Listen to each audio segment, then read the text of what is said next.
আপনি জেনে অবাক হবেন পুরীর জগন্নাথ দেবের রথযাত্রা কেন এত জাগ্রত, কেন এই রথ কোনো পেরেক বা কোনো লোহার রড ছাড়াই তৈরি করা হয়, আর কিভাবে এই রথ তৈরি করা হয়। আপনারা কি জানেন ভগবান জগন্নাথ হলেন ভগবান শ্রীকৃষ্ণের একটি বিশেষ রূপ। তার সঙ্গে থাকেন তার বড় ভাই বলরাম এবং বোন সুভদ্রা। পুরীর মন্দিরের এই তিনটি দেবতাকে একসাথে পূজা করা হয়, যা বিশ্বের অন্য কোথাও দেখা যায় না। জগন্নাথের এই রূপটি একটু ভিন্ন, বড় বড় চোখ, হাত পা অসম্পন্ন কাঠের বিগ্রহ, মুখে এক রহস্যময় হাসি। অনেকেই বলেন এই রূপ আসলে ঈশ্বরের সেই অবস্থা যখন তিনি তার ভক্তের ভালোবাসায় মুগ্ধ হয়ে নিজেকে হারিয়ে ফেলেন। পুরাণে বলা হয়েছে একদিন মা যশোদা কৃষ্ণকে বললেন, তুমি তো একবারও আমাদের কাছে আসো না, সব সময় রাজ্যের কাজে ব্যস্ত থাকো। তখন কৃষ্ণ হেসে বলেছিলেন, মা আমি একদিন নিশ্চয়ই আসবো তোমার কাছে আমার ভাই আর বোনকে নিয়ে।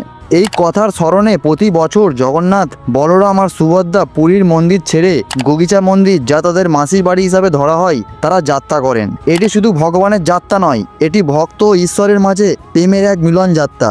পুরীর তিনটে রথ প্রতি বছর নতুন তৈরি করা হয়। প্রতিটি রথ বিশাল, যেন এক চলন্ত প্রাসাদ। এই রথগুলোতে একটি পেরেক বা লোহার জিনিস ব্যবহার করা হয় না, কেবলমাত্র কাঠ, দড়ি আর শত শত কারিগরের পবিত্র পরিশ্রমের এই রথ তৈরি হয় মাত্র ৪৫ দিনে। আর এই অলৌকিক নির্মাণ দেখে মুগ্ধ হয়ে যান সবাই। অনেকেই বলেন ভগবানের ইচ্ছা ছাড়াই এমন রথ তৈরি অসম্ভব। রথযাত্রায় সবচেয়ে বড় আকর্ষণ হলো রথ টানা। ভক্তরা বড় বড় দড়ি ধরে টানেন ভগবানকে, যাতে তিনি পৌঁছতে পারেন মাসির বাড়ি। অনেকেই বলেন একবার যদি কেউ এই রথের দড়ি টানতে পারে তবে তার 1000 জন্মের পাপ দূর হয়ে যায়।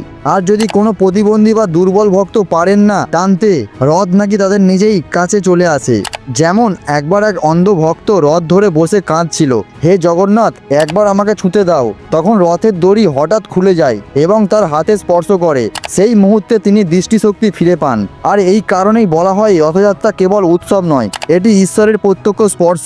রথ টেনে জগন্নাথ, বলরাম, সুভদ্রা গুগিচা মন্দির গিয়ে পৌঁছান এবং সেখানে 7 দিন থাকেন। এই সময় সেখানে ভোগ দেওয়া হয়, গীতা পাঠ হয় আর মানুষ ভিড় করে তাদের দর্শনে। 7 দিন পর আবার রথ চড়ে তারা পুরীর মন্দিরে ফিরে যান। এই ফিরে আসাকে বলা হয় উল্টো রথ। এটা যেন আমাদের জীবনের মতো, ভগবান আমাদের মাঝে এসেও ভালোবাসা বিলিয়ে আবার ফিরে যান তার স্থানে। পুরীর জগন্নাথ মন্দির অহিন্দুদের প্রবেশ নিষিদ্ধ, কিন্তু রথযাত্রার দিন সেই নিষেধ নেই। এই দিনে হিন্দু, মুসলিম, খ্রিস্টান, বিদেশি সবাই একসাথে রথ টানতে পারেন, ভগবানকে দেখতে পারেন। এটাই রথযাত্রার বিশেষত্ব। ভগবান একদিন সবার জন্য উন্মুক্তি হয়ে ওঠেন। তিনি নিজের ভক্তকে খুঁজে বের করেন, তারা কাছে যান আর তাকে আশীর্বাদ করেন। রথযাত্রা শুধু ধর্ম নয়, এটি এক সাংস্কৃতিক অনুষ্ঠানও। চারিপাশে বসে মেলা, গান বাজনা হয়, পটচিত্র আঁকা হয়, শিশুদের খেলা, নারীদের পুজো, পুরুষদের ভক্তিগীতি, সব মিলিয়ে এক আনন্দ উৎসব। এই সময় পুরীর বিখ্যাত মহাপ্রসাদ বিতরণ করা হয়, যেটা জগন্নাথ দেবের খাবার। এটি এতই পবিত্র যে অনেকেই বলেন মহাপ্রসাদ খেলেই মনের পাপ দূর হয়। আজ রথযাত্রা শুধু পুরীতে সীমাবদ্ধ নয়, ইস্কন মন্দিরগুলোর মাধ্যমে রথযাত্রা পৌঁছে গেছে আমেরিকা, ইংল্যান্ড, জাপান, বাংলাদেশ, সারা বিশ্বে। সব জায়গায় ভক্তরা একসাথে গাইছেন হরে কৃষ্ণ, টানছেন রথ আর বলছেন জয় জগন্নাথ। ভগবান মন্দিরে আবদ্ধ হন, তিনি নিজের রাস্তার নামেন আমাদের মাঝে।